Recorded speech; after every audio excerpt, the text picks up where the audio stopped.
Hi all, welcome to the 24th BlrKotlin Meetup, and we are gonna start pretty soon. Hi all, welcome to the 24th BLR.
So today, Wajahat is here already. He will be talking on Jetpack Compose and how to do games and animations in Jetpack So Compose. today, Wajahat.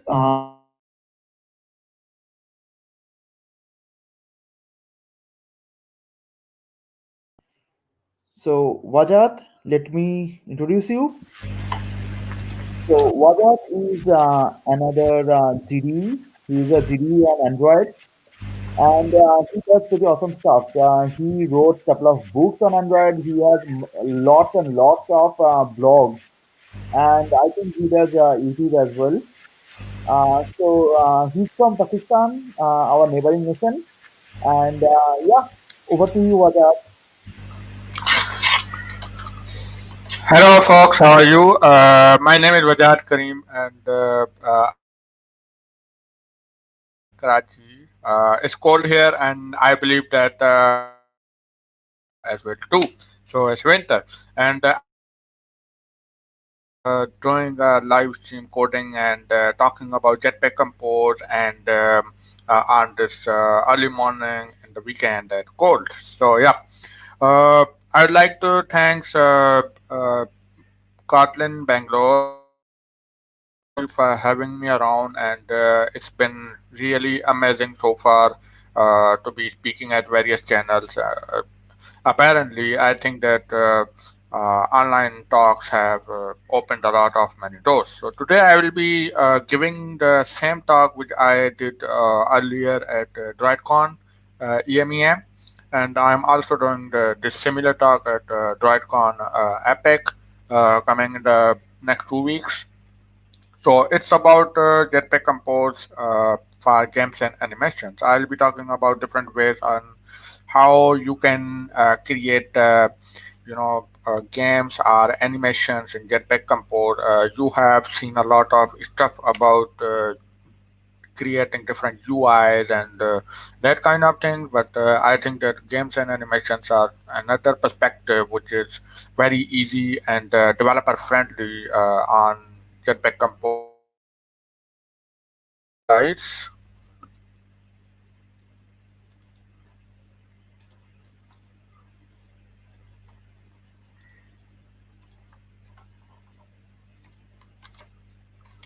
Okay. So, as you know already, I'm a Google developer expert in Android. I have become this year, so it's almost 1 year now, and I have been doing a lot of writing and articles and tutorials, and I have also written two worldwide published books. Publishing, and beside that, I do occasionally open source, a little less these days, but I was very active like last year and so, and I also do a lot of public speaking. So yeah, that's about me. So this is the official, uh, definition of Jetpack Compose that Jetpack Compose is a modern UI toolkit which simplifies and accelerates UI development. So, as I told that there is an emphasis on UI toolkit and UI development here. So, I wanted to like delve into games. So these are some of the stuff which has already created with Jetpack Compose. So this is mostly about animations and games. You can search around. There is a very beautiful repository by Group saying about cookbook. It has a lot of demos and examples, and on the right side you are seeing this one. It's a Dino game which I made uh, in the Jetpack Compose, and it was very fun with very easy to create. I can't imagine that if I had to develop that in normal Android development, how hard it would have been. So yeah, it's a very interesting experience. So far, if you search around the internet about animations and games, you will be dealing with a lot of different keywords or stuff about on the Jetpack Compose. So, as as for myself, it was very um, confusing. Like I didn't know that what these words and what these concepts were mean, and Jetpack Composer is still in alpha and beta stage. So yeah, uh, you won't get much like reliable documentation or something because work is going on and they are like adding more stuff and improving the existing APIs and that sort. So yeah, so I think that what I did that I actually pulled all these different things about animations and I did a summary here. So this is what you will be dealing with Jetpack Compose if you are going to create animation. So we have five different concepts. So I will be going one by one with each of these. So first off is animate content size. So so this is how it looks like. So you have different values, short text and long text, and then you create a state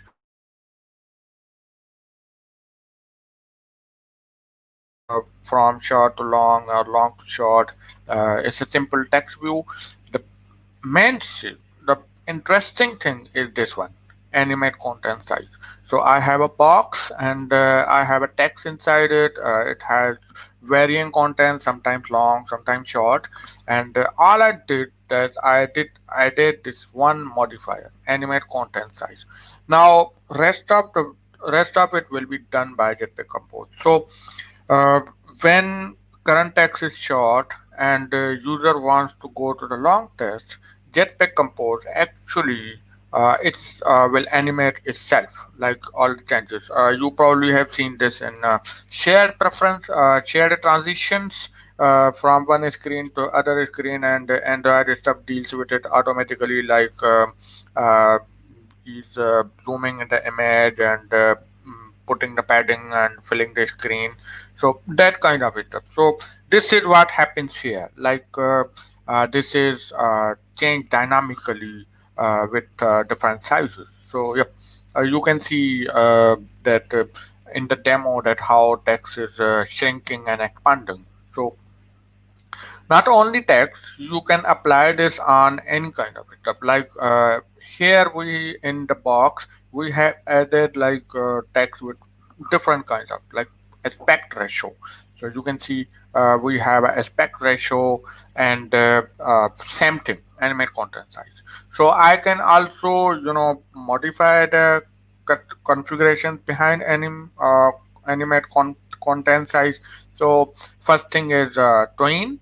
So I'm declaring a linear easing tween, simple tween, like 500 milliseconds. Okay, animate this in half a second. And I have also added a listener when the animation is completed. So this is the most easiest animation in Jetpack Compose, and this does wonders. Like this is very cool. This the stuff like you want to create a text with read more text, so you are going read more, and then it's animated, and read less. This it's back again. So yeah. Uh, so now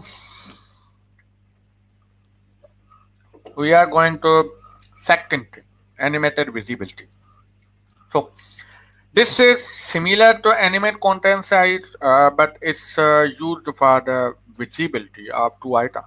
So you can see that in the bottom animation we have icon and text, and now text is like hidden or shown, and animated effect is when you have a floating button action on the bottom of the screen, and when you scroll, it shrinks, and when you come back to the top, then it expands. So this is the kind of thing which you can create here. So for the animated visibility, you have to add this annotation number one, because it's as I said, experimental and work in progress. And then what I did is I have added a floating button, and in that I have added a row with icon and a text. So the interesting thing here is that we have this one, animated visibility. So it's another composable. Unlike animate content size, it is not the modifier. Rather, it is composable. You can put things around, like not only text, I can add any stuff I want, and that will be dealt with animate visibility. Like I have to tell that when it should be visible and when it should be hide. So this variable manages that. So when fab is clicked, then it switches the state from hidden or visible, and animated visibility does the rest. It manages the state of the parent button, like floating button, and it manages the state of content which should be visible or which should be hidden, and you don't have to worry about it. And as I said earlier, you can even customize it. So I have three different demos. The first one is default, which we saw earlier. Then we have this one where text is coming from left side. So this is intertransition, and then we have blow one, which is about exiting. So you can declare that how the item which is supposed to be shown should be animated, and how it's supposed to be hidden.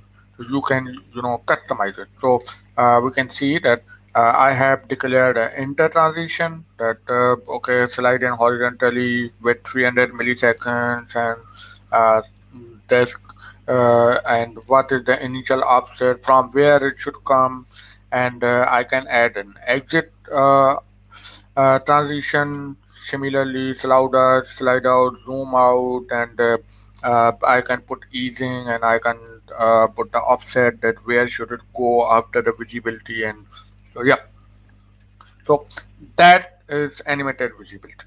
And you might be like, you might be wonder that how much good stuff you can create with just simple composable. Like on the right side, I have created this menu on like on half an hour or something.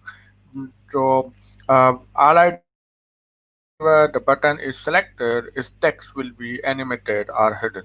And if I select some other button, then the previous button text will be hidden. So with this simple logic, I managed to create this, awesome button man. So you can do it for your apps. So yeah. Then we have the number three. So far, we have seen animate content size, animated visibility. So as a recap, animate content size is static, and animated visibility is responsive. So now we will come to the animate. So animate is where you don't have to specifically change the sizes between contents, or you don't have to change the want to add scale,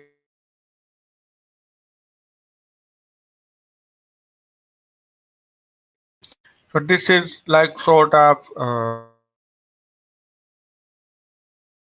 do the similar stuff of animate content size and visibility with this one as well. So this had different kinds of types and more.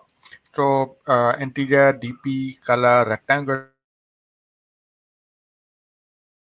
which will go from point 1 to point B uh, within some duration. So let's say we have height, which is going from 40 to 60, and then we have width, which is going from 150 to 300. So all I have to do is like this. Write background color equal to color. But no, I want to change it from one point to other point animate. No. So similarly, I have added preferred height, preferred width, animate width. Right.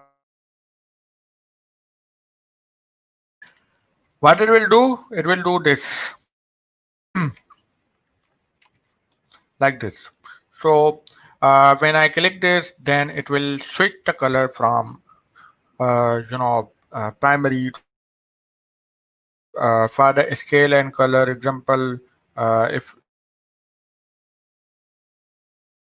instance, it will change it over the time and it will animate it. So it's that easy. You can put anything like you can change any alpha, you can change any kind of modifier, you can change patterns, margin, and all you have to do is add animate method. So this is a practical example where I did a gender select animation. So we have a state and it is getting flipped on the click like true to false, male to female, female to male. But again, I what I did that I put these conditions in both of the images. Like first image is for the male, second image is for the female. So in one image, I have added okay, make this size if female is on, it's 100 EP or otherwise it's 200. So it's sizes are changing depending on what is selected. So I have also added border. So initially, the deselected one does not have any border. Once it's selected, it will have a border. So that is also with width is 0 and color is from transparent to red. So and I have also added like to make it rounded. So with the 8 dp, probably that's why it doesn't show up much. But yeah, so as I said, you can do the any animation with animate. So it's very user friendly and it's very flexible. You know. So these are some examples. Some great examples of animate are available at Compose Cookbook by Gurupreet Singh. So you can see those. Now we are coming with animated value. So now animated value is about uh, you know syncing and parallelism and serial sequencing animation. So you are going to be a transition master with animated value, like you are going to create a choreography, like first this will happen, then this will happen. So that kind of thing you can come up later. So we have a simple example, uh, heartbeat. We can create this with a previous one, animate easily, but I wanted to show that how animated value is used. So idea is that you have this variable animated float. You have initial value and you have a target value. and this variable will give you the interpolating initial to target over the time, and you can use those values in any kind of way you think are uh, good for you. So I have added like when this composable is added in the screen. So I am defining the target scale. So target value is 1.3f. So it's scaling from 1 to 1.3 and then coming up. And then I have added that okay, you have to iterate this for the infinite number of times, and duration is 300, and easing is this, and delay is 1000. So after each second it will like give animation. And so is I use this animate scale and animate color variable in which, so I have modifier padding and then size, and I added animate scale dot value, and similarly for the color filter I had added animate color dot value. So these are the state variables, so you have to access with that dot value thing, and it will give you the proper value, which will be at that time. So it's that's now you might be wondering that what is the purpose of animated value if I have already animated. So animated value can be used for canvas stuff. So before I go into that, I would like to explain that what is canvas. So canvas is a simple spacer, and all you have to do is like, okay, this is where you will draw. So what I am going to draw. So you can draw these things. Draw rectangle, draw oval, draw lines, images, circles, and parts, and you can add more stuff. Like you don't have to create composable methods when you draw things on canvas. You have to create extension method. Draw scope, draw my shape. So this will be called in canvas. So let's see. Let's get an example. So this is a simple example. So we have a canvas, okay, up to full size, and draw a circle, red one, green one, blue one, and boom, this is. So if you have your custom color, draw a star and that kind of thing. It will be a extension to draw a scope, and it will be called inside this method very easily. Remember, no composable method can be called in canvas, so be careful. Now let's see how our previous animated value can be used on canvas. So you can see I have defined the animated value with animation position X. So initially it's 0, and then it's going to like 500. So 0 to 500. And I have put some specs like it has infinite iterations, and then its duration is 1000 milliseconds. So now we have canvas again, like previously, and I can put I have drawn a rectangle like color dot red, but you might be wondering that how this is going to animate. So this is going to be get animated with like transform. So we have canvas transform. It can rotate, it can scale, it can translate. So I have added like translate. Okay, before drawing anything to this position, so I have added like translate animation position X. So idea is that uh, before drawing anything, compose will translate to that animation position X value, and then it will draw. And in 1 second, you will see that your rectangle is like moving around from position 0 to position 500. So this is a very simple example of utilizing animated variables inside the canvas, and this is very powerful. You know, These all are the things which have been created by this simple, you know, algorithm, by this simple variable, animated float, animated color, animated integer.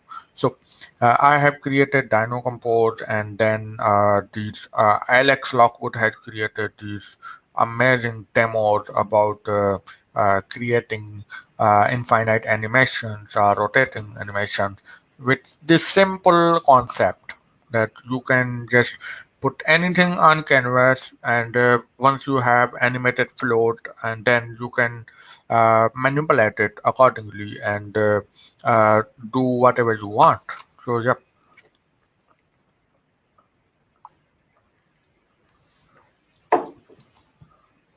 So now finally we are going to use transitions. So you might be aware of, transitions in our traditional Android development. You have transition files in XML, and then you have this object animator and different APIs for animations, and you are going to utilize these. So this is conceptually similar. This is the thing which we haven't already been doing, but this will give you some more flexibility. Like we will see that how this is done. So we have a scaffold, okay, and it has a top bar and body content and floating action button. So I am putting a floating button action. So once this whole content is rendered on a screen, you will see something like on the right side. So we have a screen with floating button, okay, and that floating button is wrapped inside exploding fab button composable. So now we will look into that. So this is our exploding fab button composable. So before that, I defined two things. Number one is that state. What is the state? So I'm manipulating the size here. So I have put like fab size. So we have a normal state, we have an exploded state. What happens when things are normal? What happens when things are exploded? And then we have prop key. Prop keys are similar to animated floats and that kind of variables. This is the state, which is like uh, running behind the transitions, like what is happening, uh, you know, uh, at what phase of the transition. So, for example, we have a fab size key, which give us the value at any time of the transition during running. So we'll look at how this is used. So I have a float prop key. I have a you can have DP prop key. You can have integer prop key. There are a bunch of prop keys. Now I have defined the initial state. So this is normal. Okay. So it will start from normal to end. Okay. So the first thing is that I have to define what is the transition. So I can do that with transition definition. So I have put transition definition, and then I have put what kind of state I'll be using. So you can see that I have added fab size state. So now I have to declare four things. Okay. Number one, what are the states and what happens when these states are called? So these are two.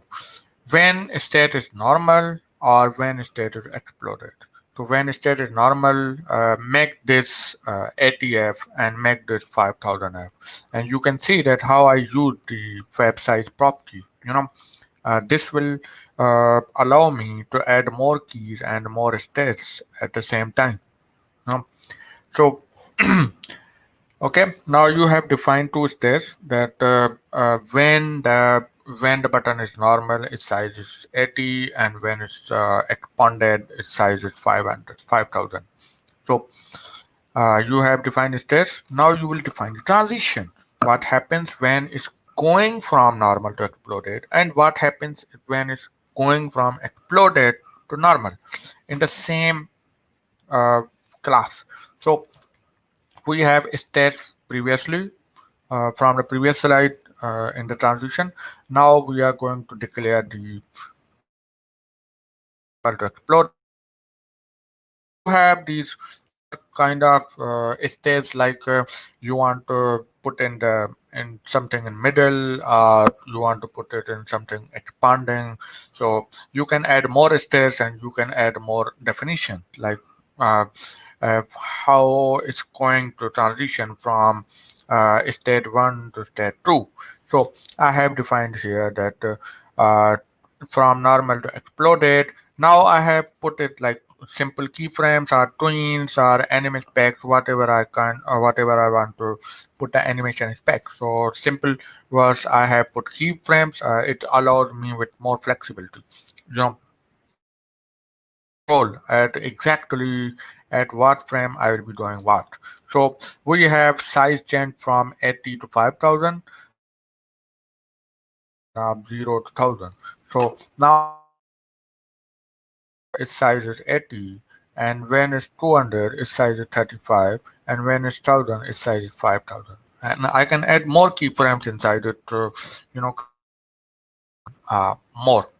So uh, similarly, for the other one, I just did a simple tween instead of keyframe, and I said, okay, this is a fast out slow and easing tween. Just do whatever you want to do. No keyframes. You are free to, change it from exploded to normal with this parameter. So now your transition definition is ready. Now you have to use a transition state. So this is our transition definition from previous slides. So I am creating now transition state. So this is created using transition. So I have put the definition. Okay, this is my definition, and this is my initial state, like normal. And where this is going to, this is going to twist it. So I have like flipped it. When it's normal, then it's twisted, it's exploded, and when it's exploded, it's twisted, is normal. Okay, so once you have transition definition and transition state, you are going to use that transition state. So I have a fab button, I have passed fab size state, normal exploded, and I have passed transition state, which we just created. Now let's look into this fab button example. Okay, so this is our previous exploring fab button, which we have cleared. Now this is our new fab button.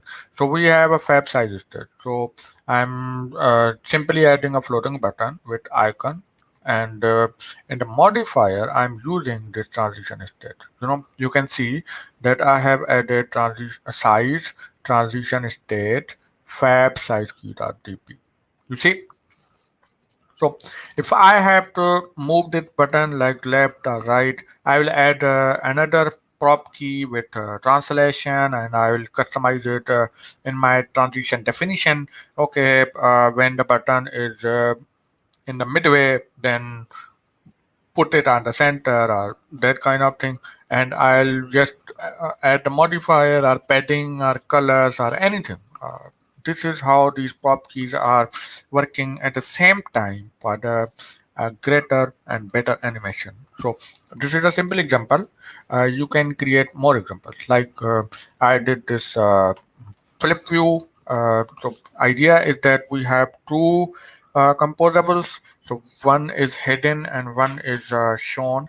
And when the first one is on the 90-degree, then other one is shown, and then it comes from there to the flipped state and that kind of. And there is this great tutorial by Ray Wendelich about creating the transitions in Jetpack Compose. It has created this button, uh, and Job has also written about this floating fab button. So so you can see more stuff about transitions on internet. There is plenty, and that sums my talk. These are some official resources, like there is a Pathway by Google, and we have Alex Lockwood's repositories about different kind of experiments on animations, and Joe Birch is writing a book about Jetpack Compose, and there is this repository by Gurupreet Singh with a lot of demos and with lot of content coming up and up. And Leland, who is in the team of the Jetpack Compose at Google, he is drawing live streams on YouTube and Twitch. They are very helpful. It covers a lot of things. And then there is Vinay Gaba's repository about comparing that stuff, like how he did it in old Android and how you are doing it in Jetpack Compose. So it makes things easier and it makes things like conceptually understandable. So yeah, that was me. Thank you. The code of this repository is available at DroidCon 2020. Let me show you the compiler. So we have this code, and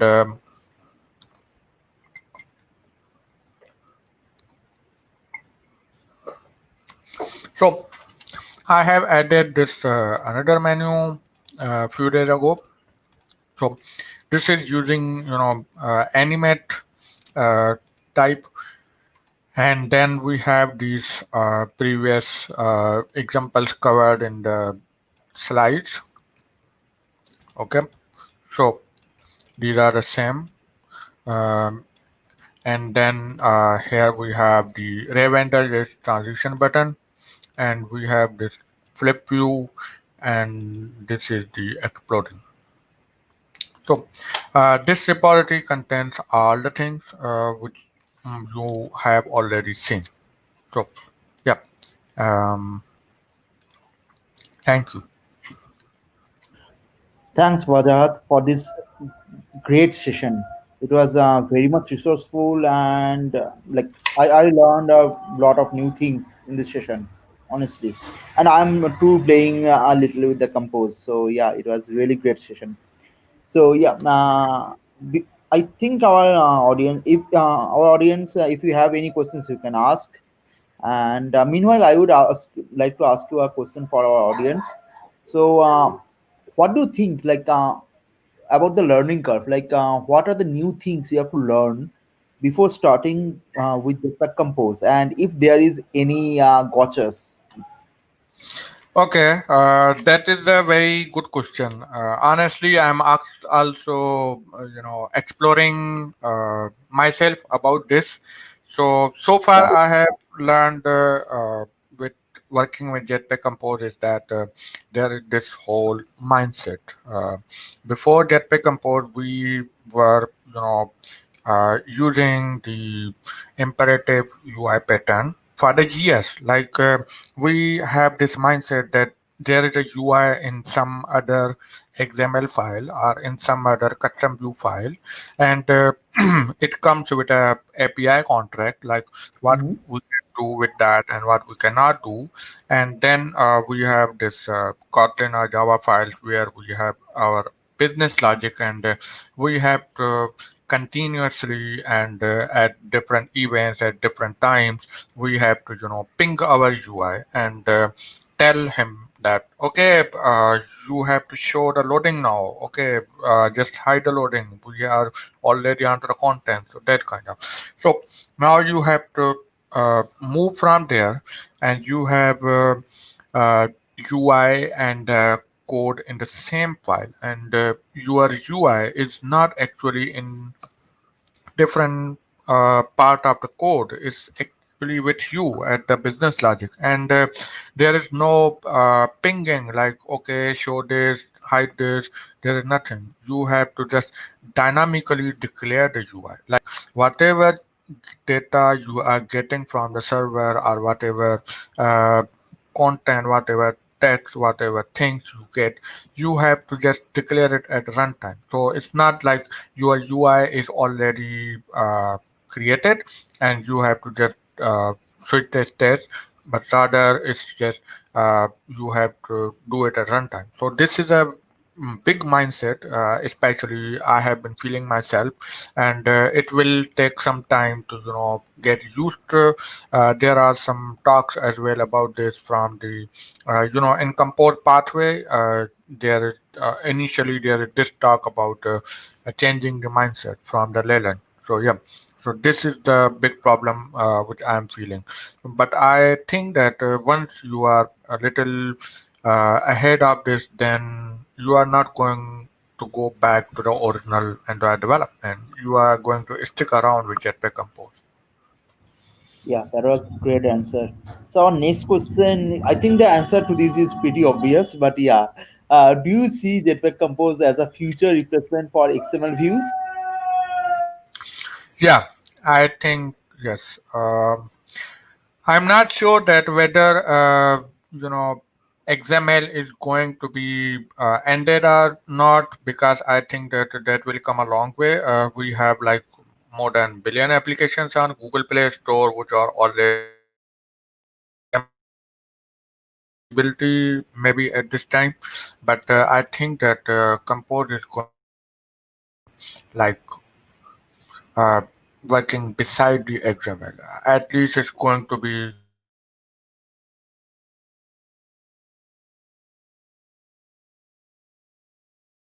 everything about Kotlin first,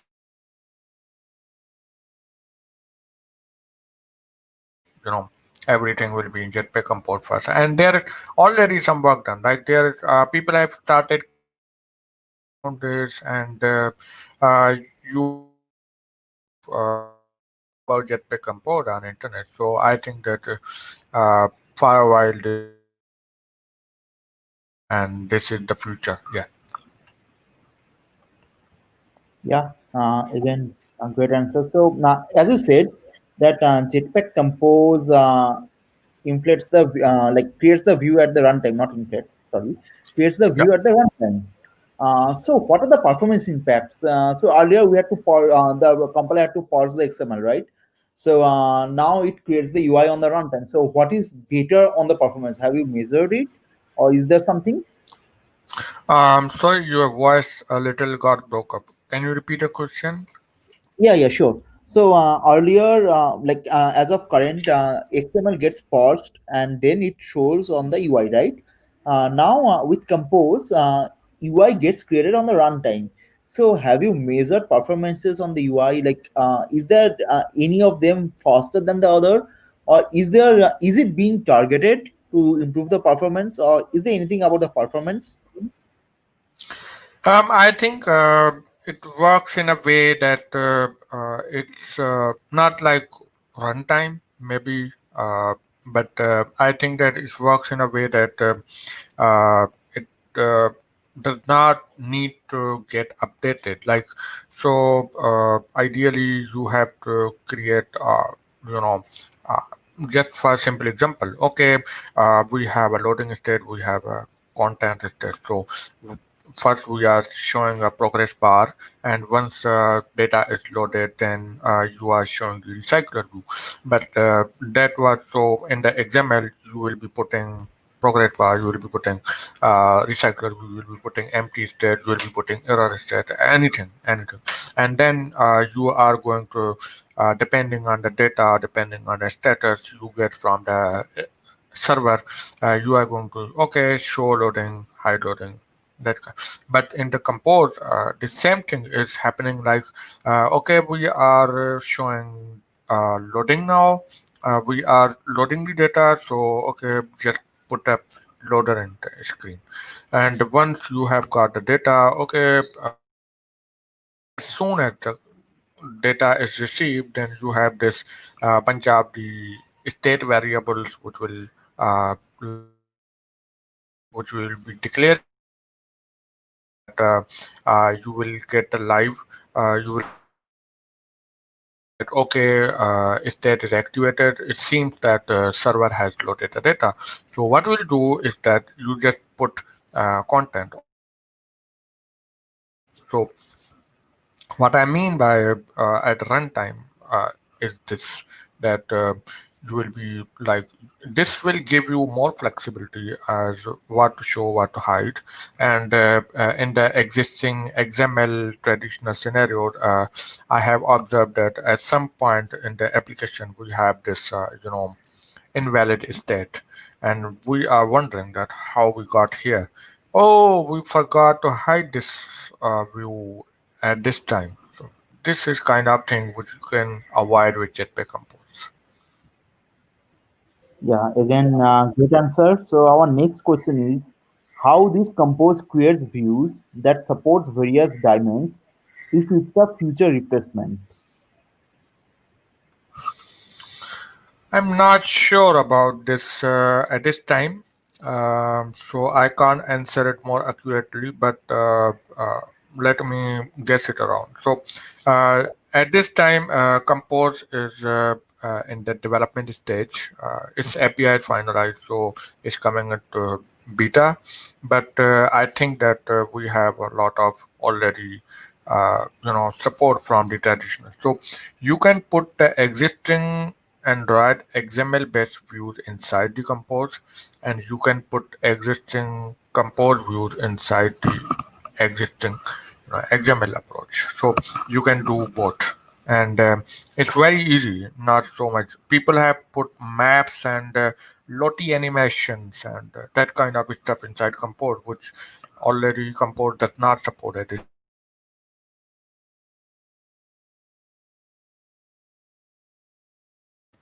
You can do that, and yeah, I think that's my perspective, but I'm not sure about this yet. Yeah, I agree with you totally. So and we have another question, and it's the last question for today. So remember and mutable state of functions seems a lot like Compose's equivalent of React's useEffect and useState functions. So the question is the Compose the same idea as React's function components? Yeah. So okay, this has come to the React. So yeah, I agree. Jetpack Compose is a declarative UI framework, and it's not new for the mobile developers, especially the people who are doing React Native and Flutter. So we have seen this mindset shift now in any kind of languages, whether it's JavaScript or whether it's Dart or whether it's Swift. So we have seen this in React Native, we have seen this in Flutter, and we have seen this in Swift UI 2.0, and now it is onto the Android with Jetpack Compose. But once you are familiar with anyone, not just Jetpack Compose, anyone like React Native, you will be very easy to switch languages and work around. If you know around Flutter, then Jetpack Compose is not going to be new for you. You are going to be just grab it at runtime. Okay, this is how things are going, and code is so similar. And practically, I had this Swift UI animation from the online demo. I just looked at code and tried to work around things like, okay, image is put inside Jetpack Compose, and Jetpack Compose is like this. So there is a syntax difference, not the hierarchical or logic difference. So um, this is whole declarative mindset now, and yeah, that's it. Yeah, cool. Thanks for being with us today. Uh, there's another question, but I think we are about we are over time, near to over time. So I won't take the last question. I will ask that. I will answer that personally. So the difference is quite a lot, right? The with old XML, it was parsed using the company used to parse the XML and then inflate it in the view. In the new one, it is like a declarative UI created on the runtime directly on the canvas. So it is totally different, and it's not only in Android. This change, it's on all across the platforms. Like React is there from a long time. Swift UI is new. Flutter, another platform, is new, like new at least compared to the React or Android. So yeah, all the platforms are adopting the new declarative UI style. So yeah, that's there. And thanks, Wajahat Karim, for being with us today. It is really great to have you, and it was really an awesome Good. session. I understand that it's very hard to wake up early in winter, so I appreciate all those people who are watching me at this time from the whole world, any kind of country. So I appreciate that you have come up and listened this talk, and I hope you enjoyed it. Just ping me on Twitter whenever you want to ask any questions or anything. I'd be more Yeah, than happy. yeah. So Thank you. in the description, you have Wajat Karim's Twitter ID. So reach out to him, and he's a great person, and he will be happy to answer all your questions you have about Jetpack Compose. And in the comments, I have shared the CFP link for our next meetup. So if you want to speak in our next meetup, please feel free to submit the CFP. And I also have shared a suggestion form. So if you have a suggestion about some topic or anything, you can share it with us with the suggestion form. So yeah, thanks so much everyone for being with us today. And yeah, see you next time. See you in December. Thank you. Thank you. Bye bye. Bye.